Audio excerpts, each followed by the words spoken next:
ನಮಸ್ಕಾರ. ಇವತ್ತಿನ ವಿಡಿಯೋದಲ್ಲಿ ಪ್ರಶ್ನೆ, ಮದ್ದು ನಮ್ಮ ಮನಸ್ಸನ್ನು ಯಾವ ರೀತಿಯಾಗಿ ಕೆಡಿಸುತ್ತೆ ತಿಳಿಸ್ಕೊಡಿ ಅಂತ ಕೇಳಿದರೆ, ನೋಡಿ, ಈಗ ನಮ್ಮ ಒಂದು ಸುಪ್ತ ಮನಸ್ಸು ಮಗುವಿನ ಮನಸ್ಸಿದ್ದಂಗೆ. ಒಂದು ಮಗು ಹುಟ್ಟಿದಾಗ ನಾವು ಯಾವ ರೀತಿಯಾಗಿರ್ತಕ್ಕಂಥ ವಿದ್ಯೆಗಳನ್ನ ಕಲಿಸ್ತೀವೋ, ಮತ್ತು ಯಾವ ರೀತಿಯಾಗಿ ನಡ್ಕೋಬೇಕು, ಯಾವ ರೀತಿಯಾಗಿ ಇರಬೇಕು ಅಂತೇಳ್ಬಿಟ್ಟು ಕಲಿಸ್ತಿರ್ತೀವಿ. ಮತ್ತು ಅದ್ರ ಜೊತೆಯಲ್ಲಿ ನಾವು ಮಗು ಇದ್ದಂತಹ ಸಮಯದಲ್ಲಿ ನಾವು ಯಾವ ರೀತಿಯಾಗಿ ಮಾತಾಡ್ತೀವಿ ಅದನ್ನೇ ಕಲಿಯೋದಕ್ಕೆ ಶುರು ಮಾಡುತ್ತೆ. ನಮ್ಮ ನಡವಳಿಕೆಯನ್ನು ನೋಡಿ ಅದನ್ನು ಕೂಡ ಕಲಿಯೋದಕ್ಕೆ ಶುರು ಮಾಡುತ್ತೆ. ಅದರ ಜೊತೆಯಲ್ಲಿ ಅದು ಬೆಳೆದು ಬಂದಂತಹ ವಾತಾವರಣವೂ ಕೂಡ ಅದು ಒಂದು ರೀತಿಯಾಗಿ ಒಳ್ಳೆಯದಾಗಿರ್ಬೋದು, ಇನ್ನೊಂದು ರೀತಿಯಾಗಿ ಕೆಟ್ಟದಾಗಿರ್ಬೋದು. ಆ ಮಗು ಯಾವ ರೀತಿಯಾಗಿ ಬೆಳೆದು ದೊಡ್ಡವನಾಗಿ ಆ ಒಂದು ವಾತಾವರಣಕ್ಕೆ ತಕ್ಕಂಗೆ ಆ ಮಗು ಬೆಳೀತಾ ಹೋಗುತ್ತೋ ಅದೇ ಪ್ರಕಾರವಾಗಿ ಅವನ ಕ್ಯಾರೆಕ್ಟರ್ ಕೂಡ ಅಷ್ಟೇ ದೊಡ್ಡನಾದಾಗ ಅದೇ ರೀತಿಯಾಗಿರುತ್ತೆ. ಹಾಗೆ ಈ ಒಂದು ಕೈಮದ್ದನ್ನು ಇಂಟೆನ್ಷನ್ ಇಟ್ಟು ಏನಾದರೂ ಹಾಕಿದಾಗ, ಈಗ ನೀವು ಯಾವುದೋ ಒಂದು ಆಫೀಸ್ ಕೆಲಸದಲ್ಲಿ ತುಂಬ ಚೆನ್ನಾಗಿ ವರ್ಕ್ ಮಾಡ್ತಾ ಇರ್ತೀರಾ, ಇಲ್ಲ ವಿದ್ಯಾರ್ಥಿ ತುಂಬ ಚೆನ್ನಾಗಿ ಮಾರ್ಕ್ಸ್ ಎಲ್ಲ ತೆಗಿತಾ ಇರ್ತಾನೆ, ಇಲ್ಲ ಗಂಡ ಹೆಂಡತಿ ನಡುವೆ ತುಂಬ ಅನ್ಯೋನ್ಯತೆ ಇರುತ್ತೆ. ಇಂಥ ಒಂದು ಸಂದರ್ಭದಲ್ಲಿ ಅವ್ರೇನಾದರೂ ಇಂಟೆನ್ಷನ್ ಇಟ್ಟು ಹಾಕಿದಾಗ ಆ ಒಂದು ಸುಪ್ತ ಮನಸ್ಸಿಗೆ ಹೋಗಿ ಅದು ತಾಗಬೇಕು ಅಂತೇಳಿ ಇಂಟೆನ್ಷನ್ ಇಟ್ಟು ಹಾಕಿದಾಗ, ಜೊತೆಯಲ್ಲಿ ಈಗ ಮಾಮೂಲಿ ಕೈಮದ್ದು ಹಾಕಿದಾಗ್ಲೂ ಕೂಡ ಈ ಥರದ ಒಂದು ಸಮಸ್ಯೆ ಉಂಟಾಗುತ್ತೆ. ಹೇಗಪ್ಪ ಅಂತ ಅಂದರೆ, ಯಾವುದಾದ್ರೂ ಒಂದು ಕೆಲ್ಸಕ್ಕೆ ಹೋಗಬೇಕು ಅಂದರೆ ಗಮನ ಇರೋದಿಲ್ಲ. ಈಗ ಹೆಂಡತಿ ಮಕ್ಕಳನ್ನ ನಾವು ಮಾತಾಡಿಸ್ಬೇಕು, ಜವಾಬ್ದಾರಿ ತೊಗೋಬೇಕು, ನಾವು ದುಡಿಮೆ ಮಾಡಬೇಕು, ಅದು ಕೂಡ ಗಮನ ಇರೋದಿಲ್ಲ. ಅದೊಂದು ಮನಸ್ಸನ್ನು ಹಿಡಿತದಲ್ಲಿ ಇಟ್ಕೊಂಡಿರುತ್ತೆ, ಮತ್ತು ಮನಸ್ಸು ಕೂಡ ಬರೋದಿಲ್ಲ.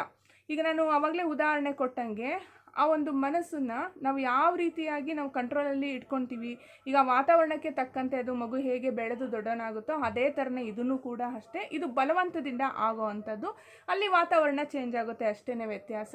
ಈಗ ನೋಡಿ, ತುಂಬ ಜನ ಕಾಲ್ ಮಾಡ್ತಾರೆ, ತುಂಬ ಜನ ಪ್ರಶ್ನೆಯನ್ನು ಕೇಳ್ತಾರೆ. ಅವ್ರ ಬಗ್ಗೆ ನಾನು ಹೇಳಿರ್ತೀನಿ, ಈ ಥರ ಪ್ರಾಬ್ಲಮ್ ಹಿಂಗೆ ಇಷ್ಟಿಷ್ಟು ಸೆಷನ್ ತೊಗೋಬೇಕಾಗುತ್ತೆ ಹೀಲಿಂಗಾದರೆ, ಮತ್ತು ಈ ಥರ ಮಾಡಬೇಕಾಗತ್ತೆ, ಕೆಲವೊಂದೆಲ್ಲ ಹೇಳಿರ್ತೀನಿ. ತುಂಬ ಚೆನ್ನಾಗಿ ಕೇಳಿರ್ತಾರೆ, ಸಖತ್ತಾಗಿ ಮಾತಾಡಿರ್ತಾರೆ. ಒಂದೇ ದಿವಸ ಅಷ್ಟೇ, ನೆಕ್ಸ್ಟ್ ಡೇ ಅವ್ರ ಮನಸ್ಸೇ ಚೇಂಜ್ ಆಗೋಗಿರುತ್ತೆ. ಯಾಕೆ ಅಂದರೆ ಅವರ ಒಳಗಡೆ ಇರ್ತಕ್ಕಂತಹ ಆ ಒಂದು ಪ್ರೇತ ಬಾಧೆನೋ, ಇಲ್ಲಾಂದರೆ ಒಂದು ಏನೋ ಒಂದು ಯಂತ್ರ ಮಂತ್ರ ತಂತ್ರದಿಂದ ಅವರ ಮನಸ್ಸನ್ನು ಕಂಟ್ರೋಲ್ ಮಾಡ್ತಾ ಇರುತ್ತಲ್ಲ ಅದೋ, ಅಥವಾ ಇನ್ನೇನೋ ಒಂದು ಚಕ್ರಸ್ಗಳಲ್ಲೆಲ್ಲ ಇಂಬ್ಯಾಲೆನ್ಸ್ ಆಗಿರೋ ಅಂಥದ್ದು, ಅದು ಒಂದು ಹಿಡಿತದಲ್ಲಿ ಇಟ್ಕೊಂಡಿರುತ್ತೆ. ಯಾಕೆ ಅಂದರೆ ಒಂದು ಒಳ್ಳೆಯದನ್ನು ಆಗಬೇಕು ಅಂತ ಅಂದರೆ ಅವರ ಒಂದು ಇರ್ತಕ್ಕಂತಹ ಸಮಸ್ಯೆ ಬಗೆಹರಿತಾ ಹೋಗುತ್ತಲ್ಲ, ಈಗ ಅದು ಅವರ ದೇಹದಲ್ಲಿ ಮನೆ ಮಾಡ್ಕೊಂಡು ಕೂತ್ಕೊಂಡಿರುತ್ತೆ ಅಂತ ತಿಳ್ಕೊಳ್ಳೋಣ. ಆ ಮನೆಯಿಂದ ನಾವು ಹೊಡೆಸ್ಬೇಕು ಅದನ್ನು.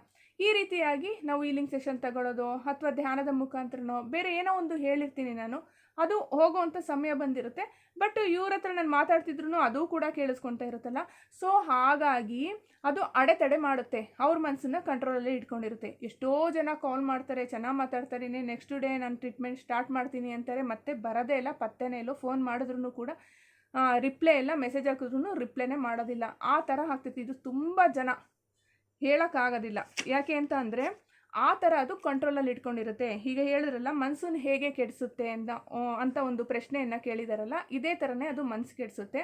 ಈಗ ನೋಡಿ, ಸುಮಾರು 1.5 ವರ್ಷದಿಂದ ಬೆಳಗಾಮಿಂದ ಒಂದು ಹುಡುಗಿ ಕಾಲ್ ಮಾಡ್ತಾಳೆ, ದುಡ್ಡು ಸೆಟ್ ಮಾಡ್ಕೊಂಡಿದ್ದಾಳೆ, ಮತ್ತು ಬರಬೇಕು ಅಂತ ಅಂದ್ಕೊಳ್ತಾಳೆ, ಬರೋದಕ್ಕೂ ಆಗಲ್ಲ. ಯಾವಾಗ್ಲೂ ವಾರಕ್ಕೊಂದ್ಸರಿ ಫೋನ್ ಮಾಡ್ತಾಳೆ.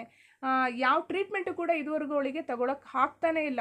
ನನ್ನ ಜೊತೆ ಫೋನಲ್ಲಿ ಮಾತಾಡ್ಬೇಕಾದ್ರೆ ಚೆನ್ನಾಗೇ ಇರ್ತಾಳೆ, ಮತ್ತೆ ಯಥಾ ಪ್ರಕಾರ ಹಾಗೇನೆ ಮನಸ್ಥಿತಿ ಅವಳಿಗೆ ಅದೇ ಥರನೇ ಆಗೋಗ್ಬಿಡುತ್ತೆ. ಸುಮ್ಮನೆ ಒಂದು ಮೂಲೆಯಲ್ಲಿ ಕೂತ್ಕೊಂಡ್ಬಿಡ್ತಾಳಂತೆ. ಮತ್ತೇನಾದರೂ ನನ್ನ ಜೊತೆ ಮಾತಾಡಬೇಕು ಅಂತ ಅನ್ನಿಸ್ದಾಗ ಮಾತಾಡ್ತಾಳೆ. ಬರೀ ಇದೇ ಆಗ್ತಾ ಇದೆ 1.5 ವರ್ಷದಿಂದ. ಮತ್ತು ನಮ್ಮ ಮನೆ ಹತ್ರ ಇರ್ತಕ್ಕಂಥ ಒಬ್ಬರು ಲೇಡಿ ಇದ್ದಾರೆ, ಅವರು ಕೂಡ ಅಷ್ಟೇ 2 ಟೈಮ್ ಏನೋ ಬಂದಿರೋದು. 5 ಸೆಷನ್ ಹೇಳಿದೆ, ಇನ್ನು 3 ಸೆಷನ್ ಕಂಪ್ಲೀಟ್ ಮಾಡೋಕ್ಕೆ ಆಗ್ತಾಯಿಲ್ಲ. ಈ ಥರ ಆಗ್ತಾಯಿದೆ. ಅದಕ್ಕೋಸ್ಕರನೇ ನಾವೇನು ಮಾಡಬೇಕು ಅಂದರೆ, ನಮ್ಮ ಮನಸ್ಸನ್ನು ನಾವು ಹತೋಟಿಯಲ್ಲಿ ಇಟ್ಕೊಳ್ಳೋದಕ್ಕೆ ಸ್ವಲ್ಪ ಪ್ರಾಕ್ಟೀಸ್ ಮಾಡಬೇಕಾಗುತ್ತೆ. ಯಾವುದೇ ಕಾರಣಕ್ಕೂ ಕೂಡ ಅಷ್ಟೇ ಅದು ಕೆಡಿಸುತ್ತೆ. ಹೆಂಗೆ ಅಂತ ಅಂದರೆ, ತುಂಬ ಅಡೆತಡೆ ಮಾಡೋದು, ಯಾಕೆ ಹೋಗಬೇಕು ಬಿಡು, ಎಲ್ಲೋದ್ರೂ ಅಷ್ಟೇ ನನ್ನ ಹಣೆ ಬರ ಅಂತೇಳಿ ಅವರೇ ತಿಳ್ಕೊಬೇಕು, ಆ ಥರ ಮಾಡೋ ಅಂಥದ್ದು. ಇಲ್ಲ ಮನೆಯಲ್ಲಿ ಏನಾದರೂ ಜಗಳ ಶುರು ಮಾಡೋ ಅಂಥದ್ದು, ಇಲ್ಲ ಅವ್ರ ಮನಸ್ಸನ್ನೇ ಫುಲ್ಲು ಕುಗ್ಗಿಸ್ಬಿಡುತ್ತೆ, ಟ್ರೀಟ್ಮೆಂಟೇ ತಗೊಳ್ಳೋದಕ್ಕಾಗಲ್ಲ, ಆ ಥರ ಮಾಡುತ್ತೆ. ಇದೊಂದು ಉದಾಹರಣೆನ ನಾನು ಕೊಟ್ಟೆ ನಿಮಗೆ. ನೋಡಿದ್ರಲ್ಲ, ಇವತ್ತಿನ ಈ ವಿಡಿಯೋ ಇಷ್ಟದಲ್ಲಿ ಲೈಕ್ ಮಾಡಿ. ಇನ್ನಷ್ಟು ವೀಡಿಯೋಸ್ಗಳು ನೋಡಬೇಕು ಅಂದರೆ ಸಬ್ಸ್ಕ್ರೈಬ್ ಮಾಡ್ಕೊಳ್ಳಿ. ನೆಕ್ಸ್ಟ್ ಇನ್ನೊಂದು ಒಳ್ಳೆಯ ವಿಡಿಯೋದೊಂದಿಗೆ ಭೇಟಿಯಾಗೋಣ. ನಮಸ್ಕಾರ.